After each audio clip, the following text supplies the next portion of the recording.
High above the sleeping city, on the 42nd floor of a glass skyscraper, Liam stood staring out into the darkness. It was 9 p.m. on a Friday night. The office behind him was empty, silent, and bathed in the cold blue light of computer screens. Down below, the city looked like a circuit board of golden lights, moving, flowing, alive. But up here, there was only silence and the humming of the air conditioner. Liam was 35 years old. He wore a suit that cost $2,000. He drove a luxury car that was parked in the basement. He lived in a penthouse apartment that most people only dream of. To the outside world, Liam was the definition of success. His parents were proud of him. His friends envied him. His bank account was full. But as he pressed his forehead against the cold glass, looking at the reflection of a tired man, he realized a terrifying truth. He was poor. You see, we are taught that wealth is measured by the numbers in a bank account. We are taught that if you have the car and the house and the title, you have won the game. But Liam had all those things, and he felt like a prisoner. Earlier that evening, his phone had buzzed. It was a reminder. Sophie's school play, 7 p.m. He had missed it, again. Just like he missed the anniversary dinner, just like he missed the weekend trip. He had missed it because of an urgent meeting, because of a deadline, because of a client who demanded his attention. And in that silence, high above the city, the weight of his reality crushed him. He realized that he had sold his soul to the highest bidder. He was not the master of his fate. He was a high-paid slave. He had traded his freedom for comfort. He had traded his time for prestige. And the currency he was trading, his time, was the only currency he could never earn back. Liam sat down in his expensive leather chair and looked at his hands. He thought about his father. His father had worked in a factory for 40 years. He came home tired every day with grease on his hands, hoping to retire at 65. Liam had promised himself he would not be like his father. He went to university. He got the degrees. He got the corporate job. He thought he had escaped the trap, but he hadn't escaped it. He had just decorated his cage with better furniture. His father sold his body for a wage. Liam was selling his mind, his stress, and his precious moments for a salary. The mechanism was the same, only the price was different. This realization hit him like a physical blow. He looked around the office, at the awards on the shelf, at the stacks of paperwork, and for the first time, he saw them for what they truly were.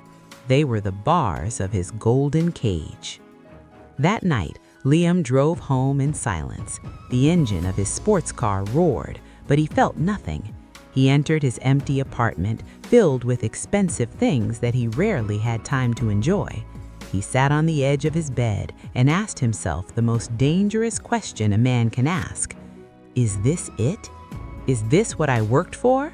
To wake up at 6 a.m., to sit in traffic, to sit in meetings, to answer emails, to come home exhausted, to sleep, and to do it all over again until I am old and gray?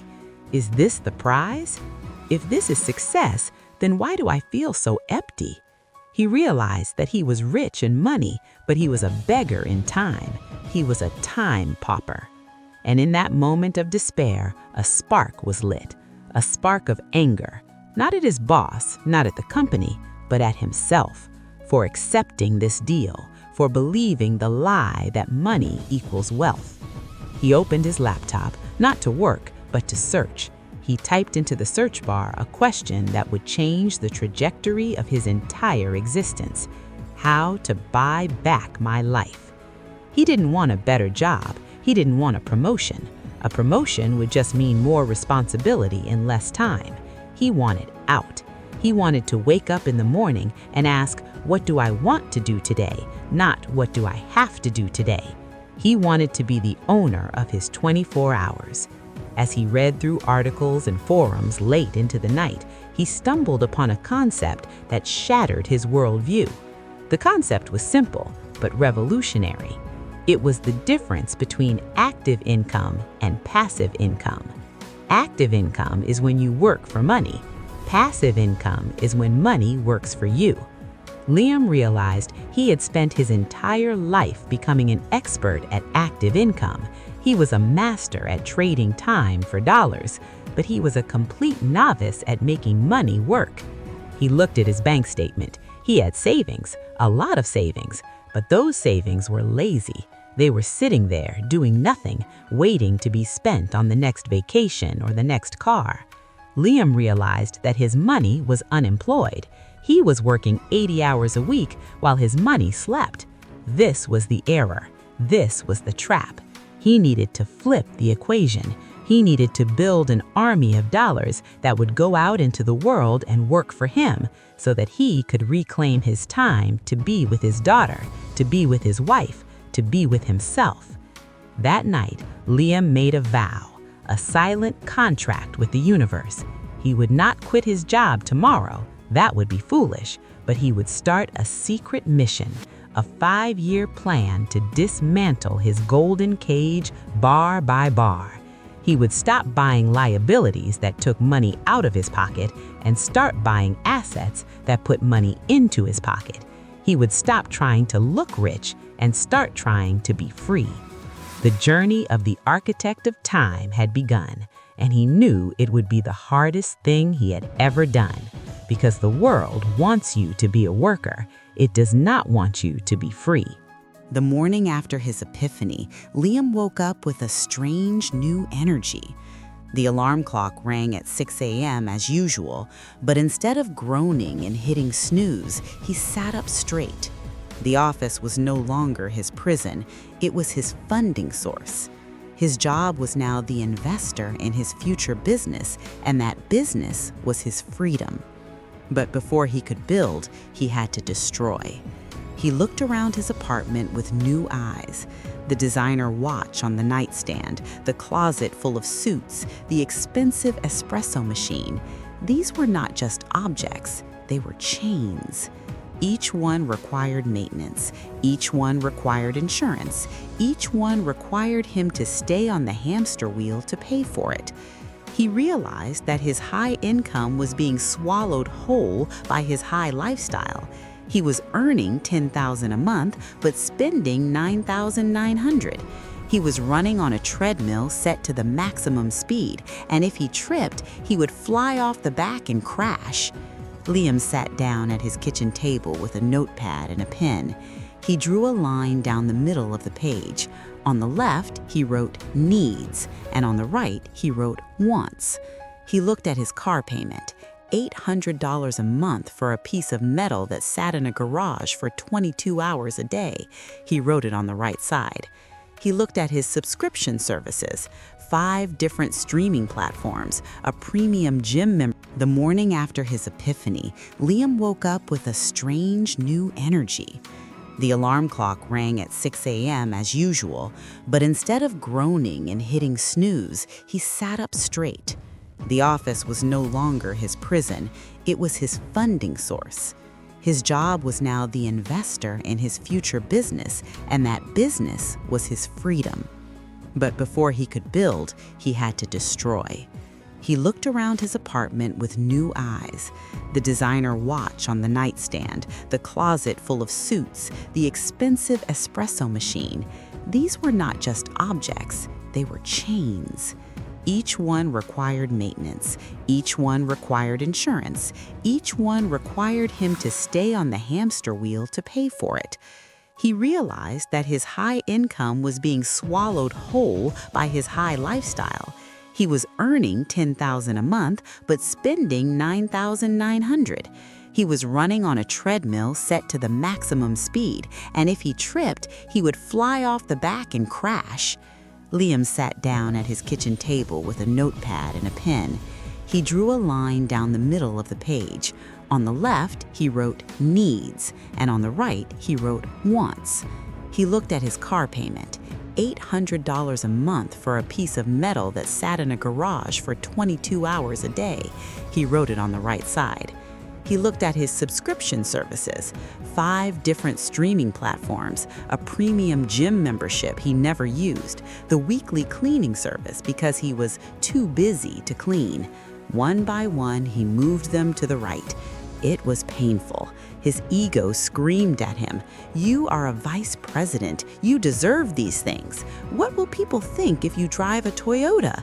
What will your colleagues say if you bring lunch from home instead of eating at the bistro?" The voice of the ego was loud and persuasive. It told him that his worth as a human being was tied to the things he owned. But then he remembered Sophie's empty chair at the school play. He remembered the feeling of helplessness, and the ego's voice became a whisper. Liam decided to conduct an experiment. He called it the Great Detox.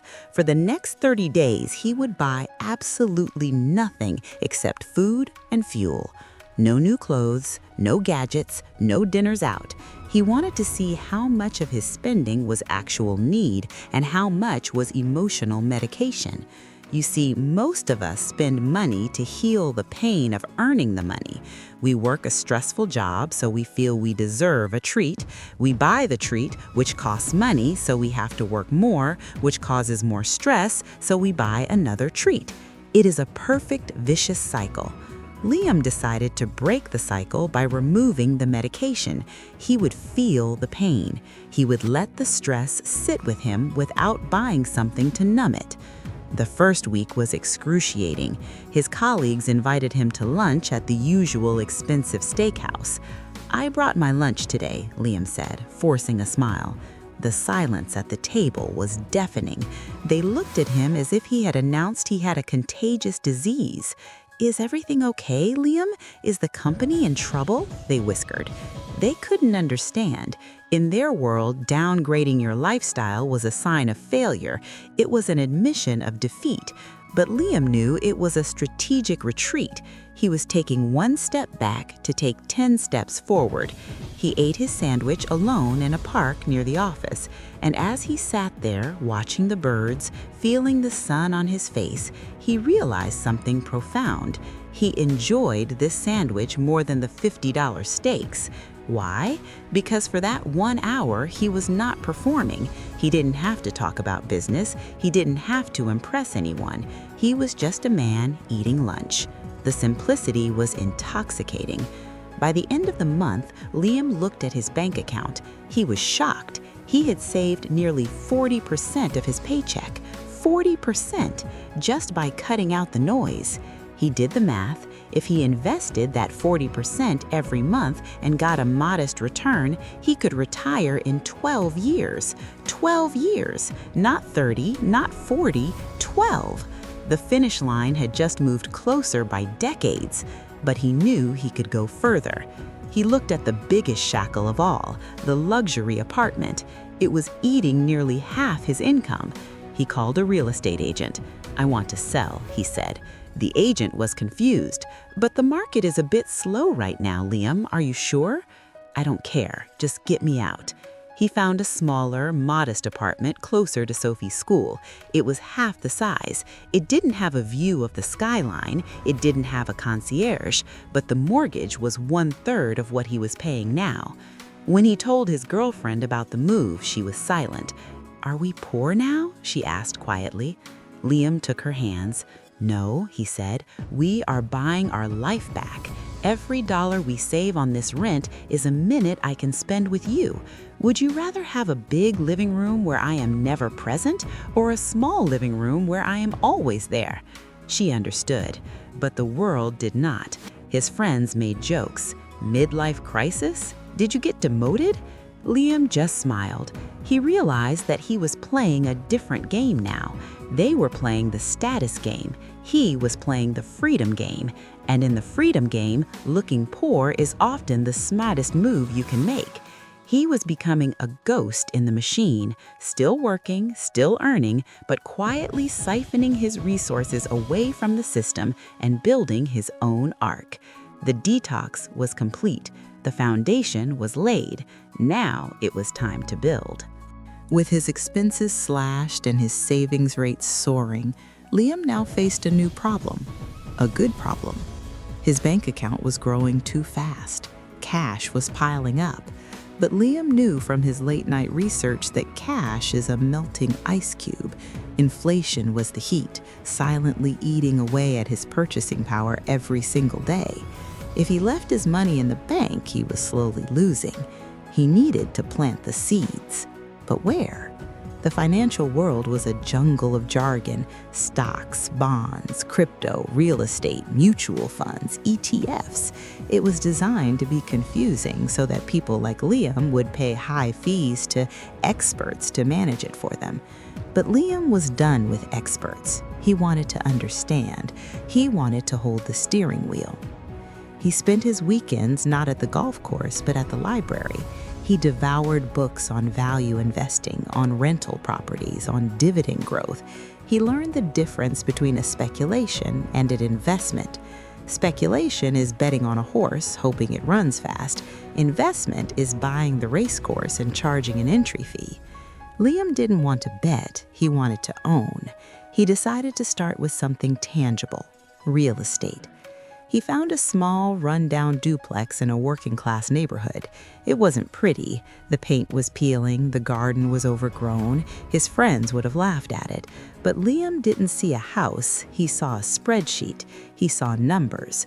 The price was low enough that the rent from the 2 units would cover the mortgage, the insurance, the taxes, and still leave $300 a month in pure profit.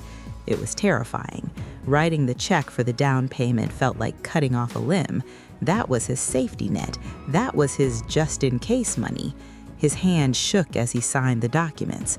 The voice of doubt whispered, "What if the tenants don't pay? What if the roof leaks? What if the market crashes?"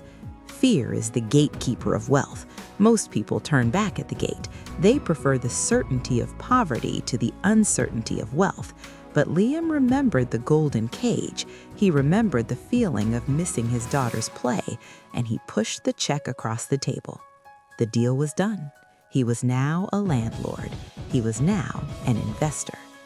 The first month was quiet. Then the first rent checks arrived.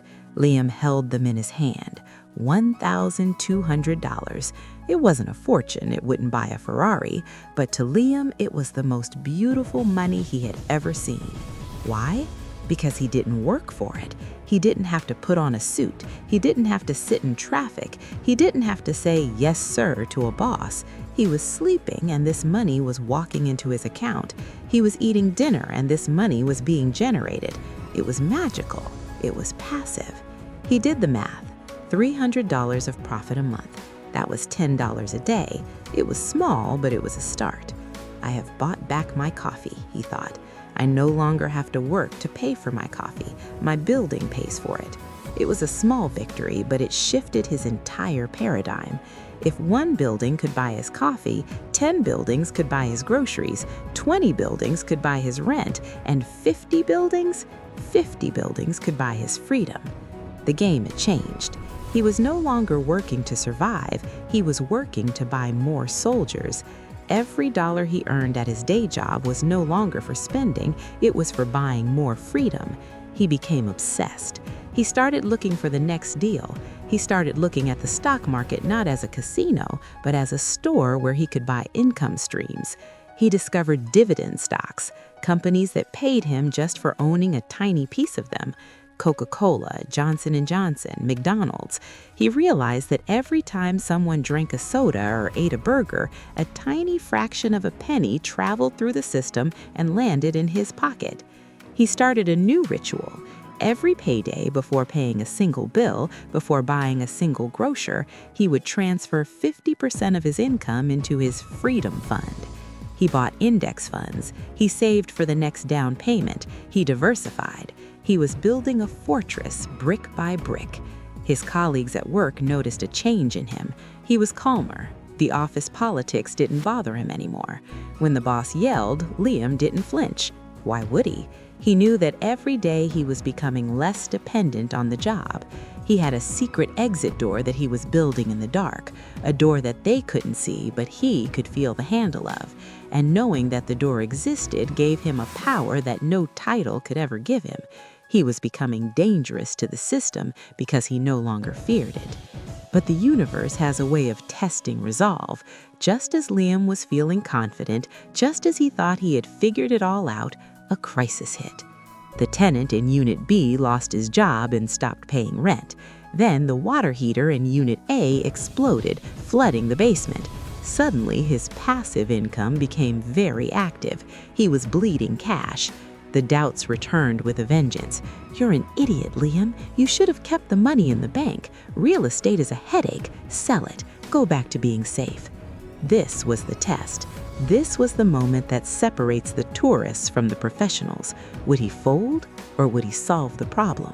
It was 2 a.m. on a Tuesday, and Liam was standing in 3 inches of cold water in the basement of his rental property. The water heater had burst just as the tenant had said. The smell of damp concrete and rust filled his nose. His expensive Italian shoes were ruined. He was tired, he was frustrated, and he was alone. "This is freedom?" he muttered to himself, kicking a floating piece of cardboard. "This feels a lot like work." To make matters worse, the tenant upstairs hadn't paid rent in 2 months. Eviction laws were complicated and expensive. Liam felt the weight of his decision pressing down on him. The bank didn't care about the flood. The bank didn't care about the bad tenant. The mortgage was due on the 1st, regardless of his problems. For a moment, he considered selling. He could just list the property, take a small loss, and go back to his comfortable life. No more late-night calls, no more plumbers, just a paycheck and peace. But as he shone his flashlight on the broken heater, he remembered something he had read in one of those library books. The obstacle is the way. Wealth is not the absence of problems. Wealth is the ability to solve them. If it were easy, everyone would do it. If it were easy, everyone would be rich. The reason his colleagues were still stuck in the office was because they were afraid of this exact moment. They were afraid of the mud. They were afraid of the risk. Liam realized that this messy basement was the filter. It was the barrier to entry. If he could get through this, he would earn his stripes. He took a deep breath, rolled up his sleeves, and got to work. He learned how to pump the water out. He called 5 plumbers until he found one who wouldn't rip him off. He navigated the legal system to deal with the non-paying tenant, firmly but fairly. It took 3 months to stabilize the ship. 3 months of stress, 3 months of bleeding cash from his savings to cover the mortgage. But he did it. He replaced the tenant with a reliable young couple. He installed a new, high-quality water heater. He fixed up the basement. And when the dust settled, he realized something incredible. He was no longer afraid. Before this, the idea of a problem terrified him. Now he had faced the worst and survived. He had leveled up.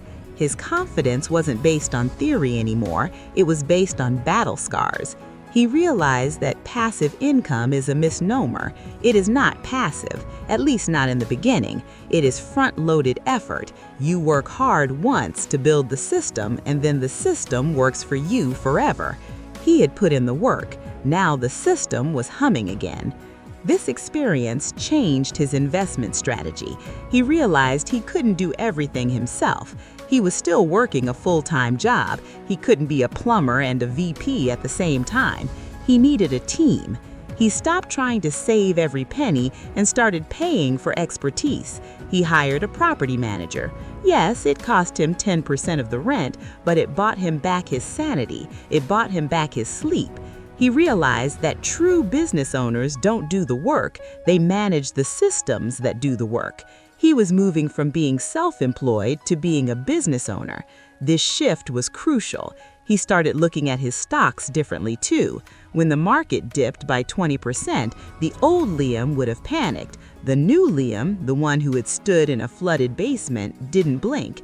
It's just a cycle, he told himself. It will pass. He had developed an iron stomach. With his real estate stabilized and his stock portfolio growing on autopilot, Liam turned his attention to a third pillar of wealth, digital assets. He realized that in the modern world, you didn't need bricks and mortar to build cash flow. You could build things on the internet that worked while you slept. He started a small consulting blog, sharing his knowledge about his industry. He wrote articles on weekends. At first, nobody read them. It was like shouting into a void. But he was consistent. He wrote one article a week, every week for a year. Slowly, the traffic came. Then the emails came. Then the offers for consulting came. He created a simple digital course, packaging his expertise into a series of videos. He priced it at $99. He put it online and forgot about it. One afternoon, while he was sitting in a boring budget meeting at work, his phone buzzed. A notification from PayPal. You received $99. He stared at the screen. He hadn't done anything. He was sitting in a meeting, yet he had just earned money. A stranger somewhere in the world had found his course, liked it, and bought it. This was different from the rent check. This was infinitely scalable. If he could sell one, he could sell 1,000. There was no roof to leak. There was no tenant to evict. It was pure intellectual capital converted into cash. Liam felt a rush of adrenaline. He had unlocked the holy grail. He had 3 streams now: the job, active; the real estate, semi-active; the digital product, fully passive. The river of money was starting to flow from multiple directions, and the lake of his freedom was filling up faster than he ever imagined. But as his wealth grew, a new distance grew between him and his old life. He sat at dinner with his friends and listened to their complaints. They complained about the boss. They complained about the economy. They complained about the traffic. Liam wanted to shake them. You have the power, he wanted to scream. You can change it. Start a side hustle. Buy an asset. Stop buying cars. But he stayed silent. He knew they weren't ready to hear it. They were comfortable in their discomfort, and Liam realized that the path to freedom is a lonely one. You have to leave the herd to find the greener grass. He was becoming an outsider in his own circle, and he was okay with that, because he had a new best friend, his future self. The day arrived, June 15th, a bright summer Monday. On this day, thousands of people in the city were dragging themselves out of bed, dreading the commute, dreading the meetings, dreading the week ahead. But Liam woke up before his alarm. He lay in bed, listening to the birds outside his window. He watched the sunlight creep across the floor. Today was the day. He had typed the letter 2 weeks ago. It was short, professional. I hereby resign from my position, effective immediately. He had printed it on crisp white paper and signed it with a steady hand. He put it in a plain white envelope. That envelope felt heavy in his pocket, like a loaded weapon, but it was a weapon of peace. He drove to work for the very last time. He looked at the other drivers on the highway, the man in the blue sedan drinking coffee and looking angry, the woman applying makeup in the rearview mirror looking tired. He felt a deep sense of empathy for them. He wanted to roll down his window and tell them, there is a way out. You don't have to do this forever. But he knew they wouldn't hear him. Everyone has to find their own door. He pulled into his parking spot, spot number 402. He had parked there for 8 years. He turned off the engine and sat in silence for a moment. He touched the steering wheel. Goodbye, spot 402, he whispered. I won't be needing you anymore. He walked into the building. He scanned his ID card at the turnstile. Beep, the light turned green. How many times had he done that? Thousands. It was muscle memory. He took the elevator to the 42nd floor, the same elevator where he had checked emails anxiously, the same elevator where he had rehearsed apologies to his boss. Today, he wrote it with his head high. He walked to his desk. His colleagues were already typing, already on calls, already complaining about the air conditioning. It was business as usual. The machine was grinding on, unaware that one of its cogs was about to fall out.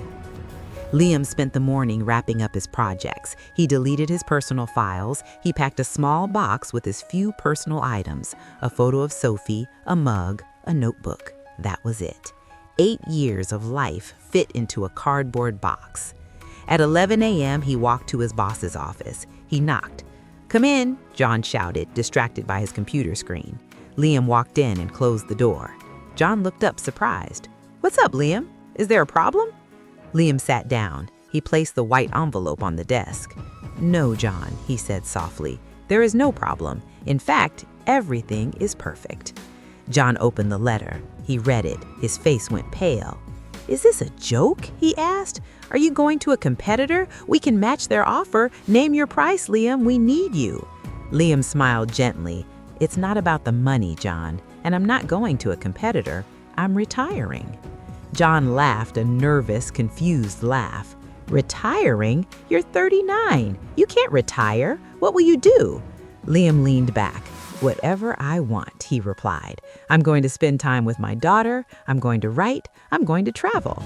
John looked at him with a mixture of confusion and jealousy. He couldn't compute it. It broke the rules of the game. You were supposed to work until you were 65. You were supposed to be tired.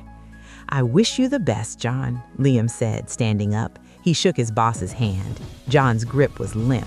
He looked like a man who had just seen a ghost.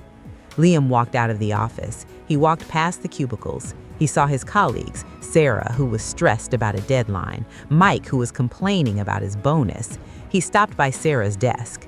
"Take care of yourself, Sarah," he said. "Don't let this place eat you up." She looked at him puzzled. "Where are you going?" "Home," he said, "for good." He walked to the elevator. He pressed the button. As the doors closed, he took one last look at the office. The blue light of the screens, the gray carpet, the smell of stale coffee. It was a familiar prison, but a prison nonetheless. The doors slid shut, severing the connection. He rode down to the lobby. He walked out the front doors into the midday sun. The air smelled different. It smelled sweeter. It smelled like Tuesday afternoon freedom. He loosened his tie. He took off his watch and put it in his pocket. He didn't need to know what time it was anymore. He wasn't on their time. He was on Liam time. He got in his car and drove. Not home, not yet. He drove to the beach. It was a Tuesday. The beach was empty. He took off his shoes and walked on the sand in his suit trousers. He felt the cold water on his toes. He looked at the horizon where the sky met the sea. He realized that the world was huge and the office was tiny. He realized that he had been living in a box while a universe waited outside. Tears streamed down his face, not sad tears, tears of release. The weight of 20 years of expectations fell off his shoulders. He shouted, a loud, primal shout that was swallowed by the waves. "I am free!" That night, he didn't set an alarm. He put his phone in a drawer. He lay in bed next to his wife and listened to her breathing. "What do we do now?" she asked in the dark. Liam smiled, closing his eyes. "Tomorrow," he said, "we start living." 3 years and 8 months. That is how long it had been since the night Liam stood in his office window and decided to change his life. 3 years of skipped vacations, 3 years of driving a used car, 3 years of weekends spent fixing toilets, writing articles, and analyzing spreadsheets. It had been a grind, a long, lonely grind. But on a rainy Tuesday morning in November, the math finally aligned. Liam sat at his kitchen table with his laptop open.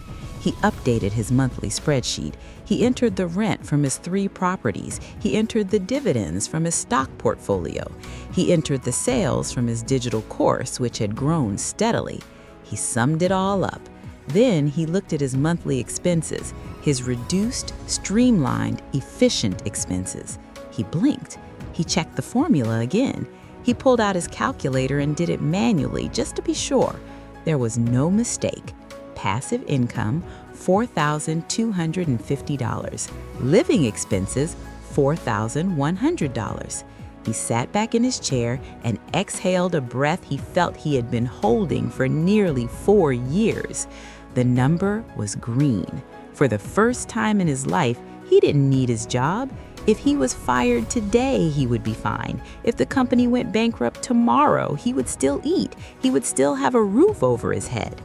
This moment is called the crossover point. It is the financial equivalent of breaking the sound barrier. Everything changes. Liam looked at the clock. It was 8:15 a.m. He had to leave for work in 15 minutes, but for the first time in his career, he didn't feel the knot of anxiety in his stomach. He wasn't going to work because he was forced to pay a mortgage. He was going to work because he chose to go today. The chains had turned into smoke. He put on his suit, but it didn't feel like a uniform anymore. It felt like a costume he was choosing to wear. He drove to the office, not in a rush, but cruising. The traffic didn't annoy him. The angry driver honking behind him didn't trigger him. He smiled. He had a secret that nobody else on that highway knew. He was free. When he walked into the office, the atmosphere felt different. The fluorescent lights seemed less harsh. His boss called him into a meeting immediately. "Liam, we have a crisis with the client account. If we don't fix this by noon, heads are gonna roll." The boss was red-faced, veins popping in his neck, sweating with stress. Old Liam would have panicked. Old Liam would have skipped lunch, worked through the evening, and apologized profusely. But new Liam, free Liam, sat calmly. He looked at his boss and realized something sad. His boss earned 3 times what Liam earned, but he was trapped. He had the big house, the big boat, the private school fees. He couldn't afford to lose this job. He was a slave to his lifestyle. "We will handle it, John," Liam said, his voice steady and low. "But we won't panic. Panic leads to mistakes." His boss stopped shouting. He looked at Liam, confused by his calmness. In a world of chaos, the calm man is king. Liam led the team through the crisis, not with fear, but with clarity. He made decisions boldly because he wasn't afraid of the consequences. And ironically, because he wasn't afraid, he performed better. He took risks, he solved problems, he spoke his mind. That day was his best day at work in 10 years. Why? Because he had the power of the walk away. When you are willing to walk away, you have all the leverage. You are unshakable. That evening, he came home to his small apartment. Sophie ran to the door to hug him. "Daddy, you're home early," she squealed. Yes, he was. He had left at 5 on the dot. He didn't stay late to impress anyone. He realized that his time with Sophie was now the most valuable asset in his portfolio. He sat on the floor and played Legos with her. He watched her build a tower, and he thought about the tower he had built. It wasn't made of bricks. It was made of choices. Thousands of small, disciplined choices, choosing the water over the wine, choosing the book over the TV, choosing the investment over the luxury. He looked at his wife. She had been his rock through the detox, through the downsizing, through the doubts. "We did it," he whispered to her. "We are free." She smiled, tears welling in her eyes. She knew what it meant. It meant he wasn't going to die of a heart attack at 50 from stress. It meant they could travel. It meant they could breathe. But Liam didn't quit his job the next day. This surprises people. Why stay if you are free, they ask. Because now Liam could squeeze the job for everything it was worth. He could use the salary, which was now 100% surplus, to supercharge his investments. He was no longer filling a bucket with a hole in it. He was pouring water into a swimming pool. Every month he worked now added layers of security, layers of abundance. He decided he would stay for 6 more months, just 6, to pad the emergency fund, to buy 1 more property, and then he would pull the plug. The countdown had begun. Every morning he marked an X on his calendar, not counting down to a vacation, but counting down to the rest of his life. He started planning. What would he do on the first Monday of freedom? Would he sleep in? Would he go for a run? Would he write a book? The possibilities were endless, and for a man who had been told what to do for 20 years, the blank canvas was both terrifying and exhilarating. He was about to graduate from the School of Labor. He was about to become the CEO of Liam Inc., and the only shareholder he had to answer to was looking back at him in the mirror. The first month of freedom was bliss. It was like a long honeymoon with life. Liam slept until his body woke him up naturally, usually around 8. He made pancakes for Sophie every morning. He read books in the afternoon sun. He walked with his wife in the evenings. It was everything he had dreamed of while sitting in those fluorescent-lit meetings. He felt like he had cheated the system. While the rest of the world was rushing, he was strolling. He was living in slow motion in a fast-forward world. But then something unexpected happened. Around the 6th week, a strange silence settled over him. It wasn't the peaceful silence of the beach. It was an unsettling silence inside his own head. For 20 years, Liam had defined himself by his job. I am a VP. I am a manager. I am a problem solver. His calendar told him who he was. His deadlines told him why he mattered. Now the calendar was blank. The phone didn't ring. Nobody needed his permission to sign off on a project. Nobody needed his opinion on a strategy. He realized with a shock that he was irrelevant. He was standing in the grocery store on a Tuesday morning, surrounded by retirees and stay-at-home parents, and he felt a sudden pang of loss. He missed the adrenaline. He missed the feeling of being important. He realized that his ego had taken a massive hit. When people asked him, "What do you do?" he stumbled. I'm retired, he would say, but he was 39. It sounded weird. It sounded like he was unemployed. He saw the confusion in their eyes. "Oh," they would say, "must be nice," but they didn't mean it. They judged him. They thought he was lazy or lucky. They couldn't understand that he had bought his time. They thought he had just dropped out of the race. Liam found himself pacing around the apartment. He checked his emails even though he knew he had no work emails. He checked his stocks 10 times a day just to feel like he was managing something. He was bored. Not the good kind of boredom, but the restless kind. He realized that financial freedom solves money problems, but it doesn't solve life problems. In fact, it shines a giant spotlight on them. When you're busy working, you can hide from yourself. You can distract yourself with stress. But when you're free, you have to face yourself. You have to answer the question, who am I when I'm not producing? One evening, he sat down with his wife. "I feel useless," he confessed. "I have all this time and I feel like I'm wasting it." She looked at him with wisdom. "Liam," she said, "you are detoxing from productivity. You have been trained to believe that your value comes from your output. You need to learn that your value." The first month of freedom was bliss. It was like a long honeymoon with life. Liam slept until his body woke him up naturally, usually around 8. He made pancakes for Sophie every morning.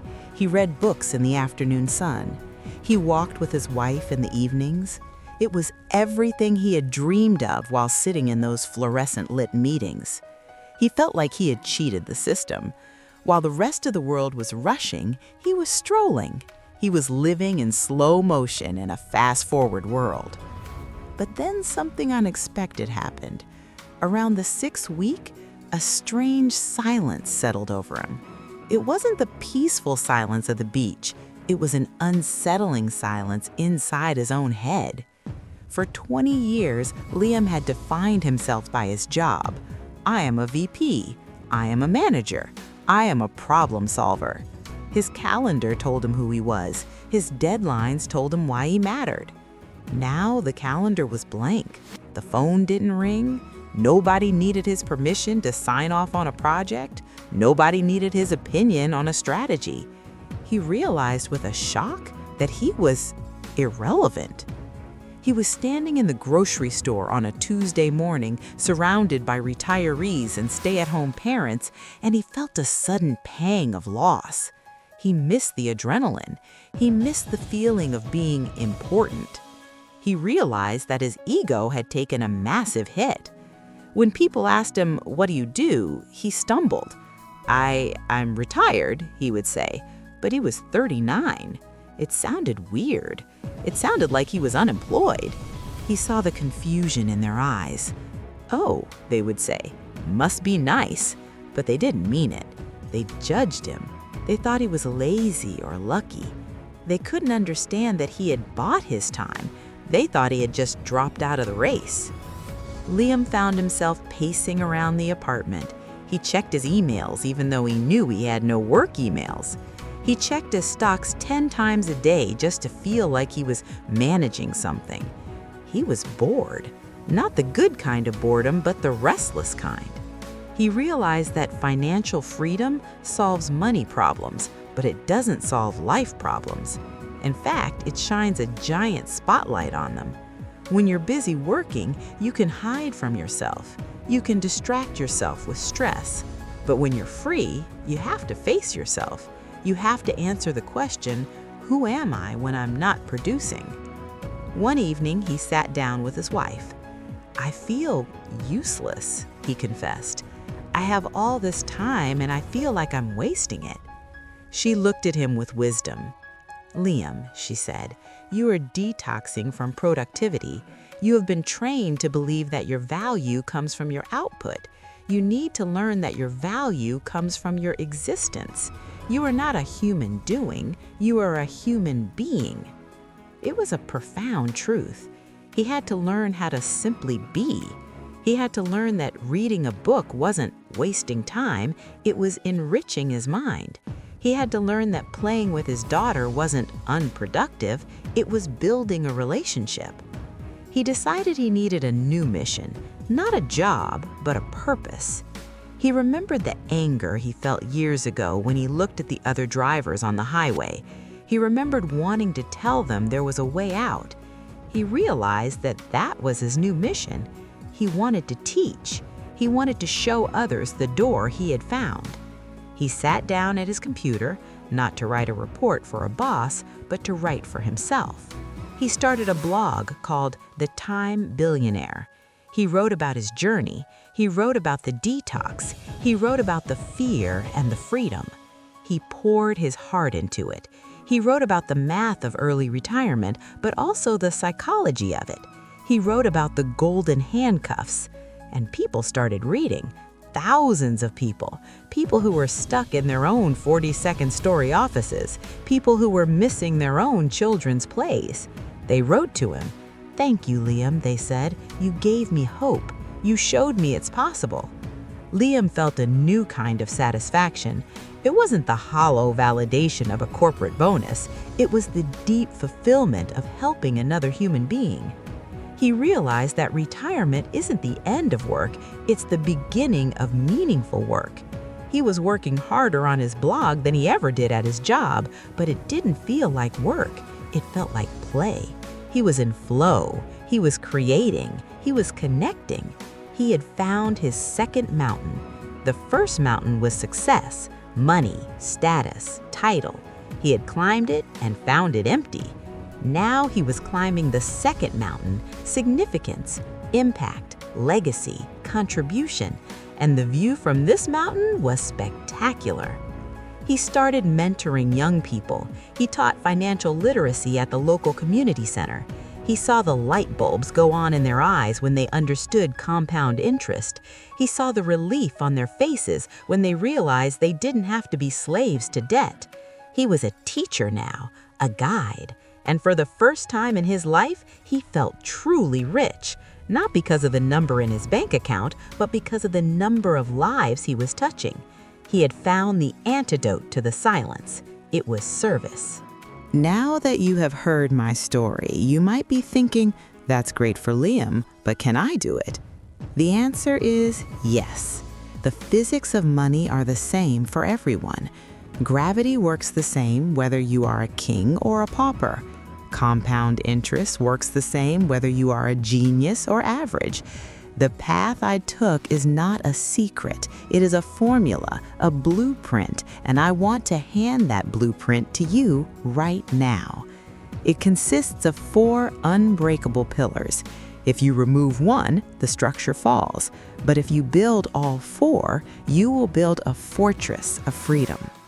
Pillar number 1, the gap.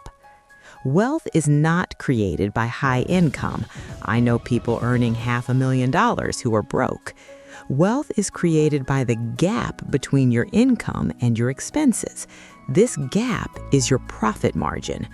Most people let their expenses rise to meet their income. This is called lifestyle creep. To be free, you must fight this with everything you have. You must widen the gap. You do this in 2 ways: aggressively cutting the fat from your spending, the subscriptions, the luxury cars, the ego purchases, and aggressively increasing your income through skills and side hustles. The wider the gap, the faster you buy your freedom. If you save 50% of your income for every 1 year you work, you buy 1 year of freedom. Think about that math. Pillar number 2, the asset allocation. You cannot save your way to wealth. You must invest. Cash is trash in the long run. You must convert your labor, which is temporary, into assets, which are permanent. Stop buying liabilities. A car is a liability. A boat is a liability. A big house you live in is a liability. Buy assets. Buy stocks that pay dividends. Buy real estate that pays rent. Buy businesses that generate profit. Buy intellectual property that pays royalties. Your job is to be a collector of assets.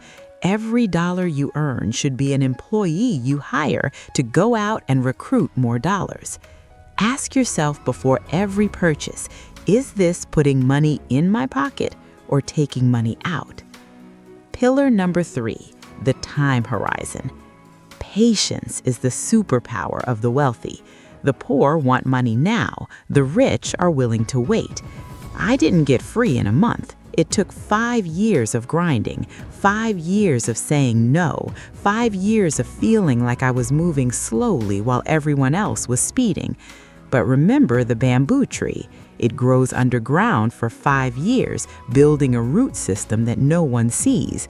Then, in 6 weeks, it shoots up 90 feet. Your wealth is like bamboo. In the beginning, it feels like nothing is happening. You must trust the math. You must trust the process. Do not interrupt the compounding. Let it grow. Pillar number 4, the psychology of enough. This is the hardest one. You must define what enough looks like for you. The world will tell you that enough is just a little bit more. That is a lie. That is a trap designed to keep you running forever. Sit down and calculate your number. How much do you actually need to be happy? Not to impress your neighbor, but to be happy. Is it $3,000 a month? $5,000? Once you have that number, you have a finish line. And when you have a finish line, the race becomes winnable. Without a finish line, you are just running until you die. Stop moving the goalposts. When you hit your number, stop, celebrate, and reclaim your life. These 4 pillars, the gap, assets, patience, and enough, are the compass that guided me out of the maze. They are simple, but they are not easy. They require you to go against the herd. When everyone is buying, you might be selling. When everyone is upgrading, you might be downsizing. You will be weird. You will be the outlier. But remember, normal is broke. Normal is stressed. Normal is working until you're 65. If you want to be free, you have to be willing to be different. Look at your life right now. Where are you bleeding money? Where are you buying ego instead of freedom?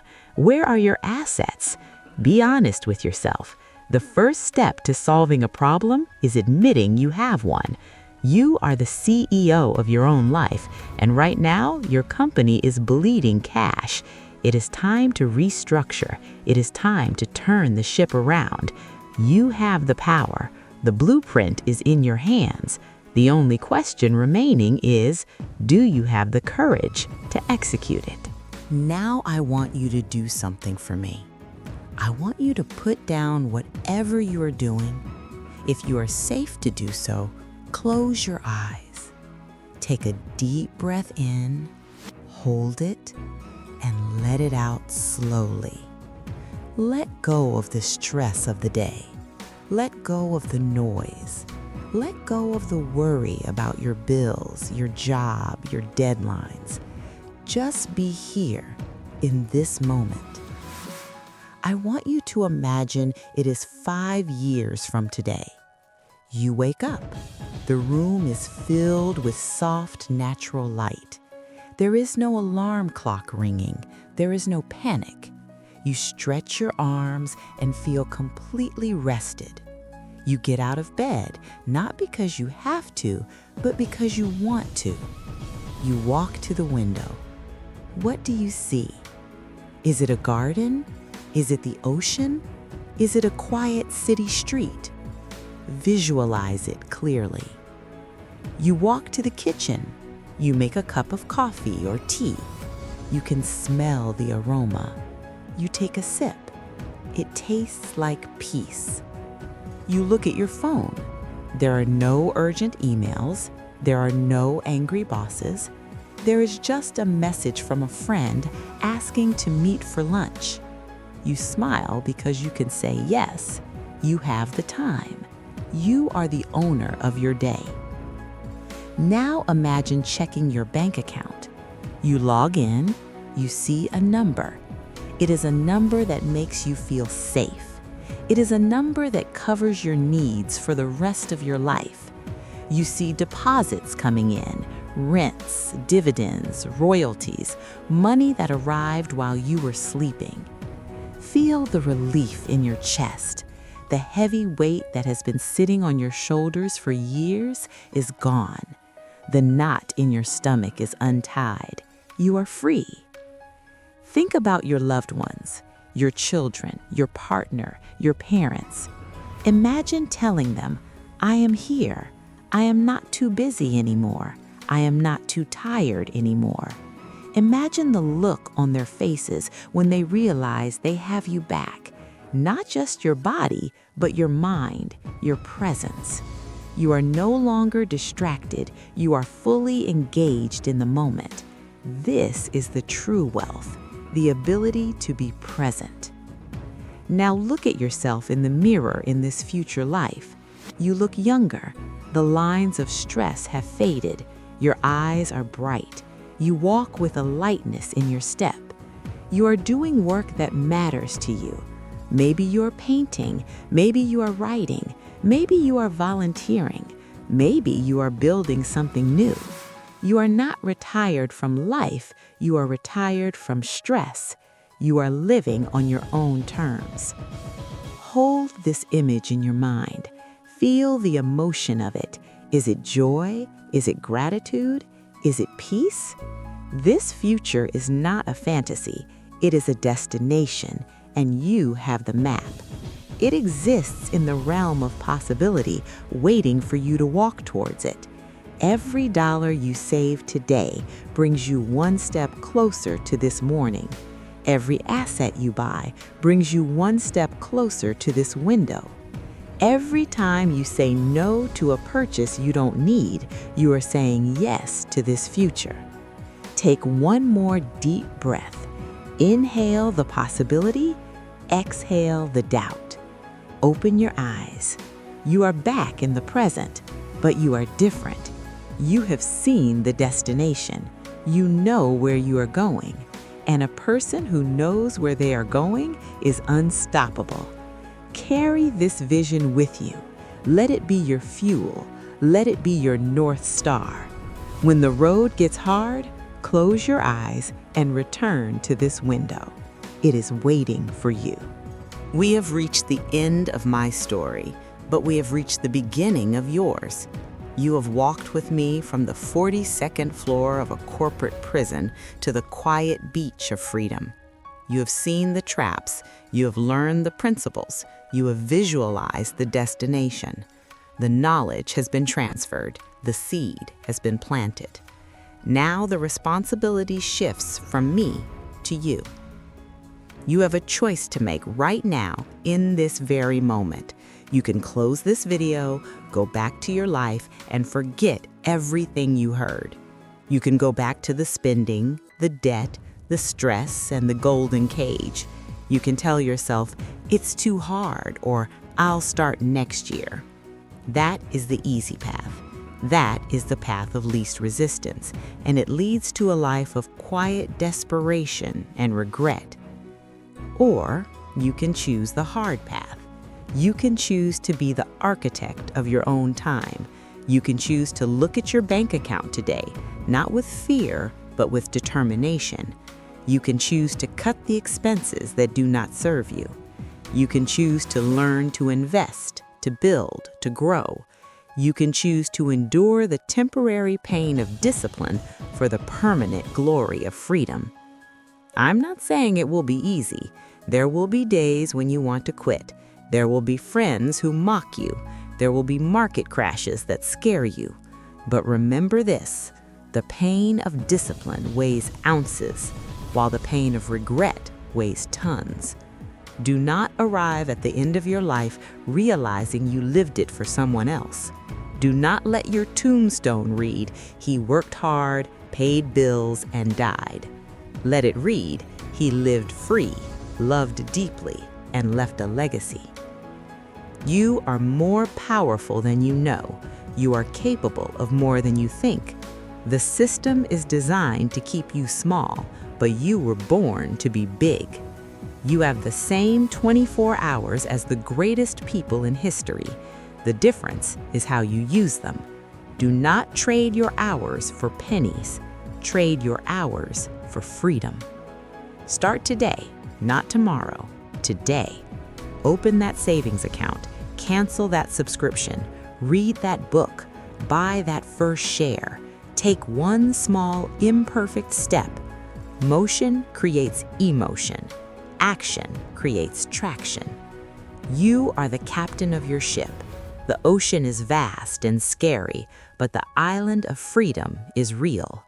I am standing there waving at you, waiting for you to join me. The cage door is open. It has always been open. You just have to walk out. This is your life. This is your time. Go and claim it. Thank you for listening.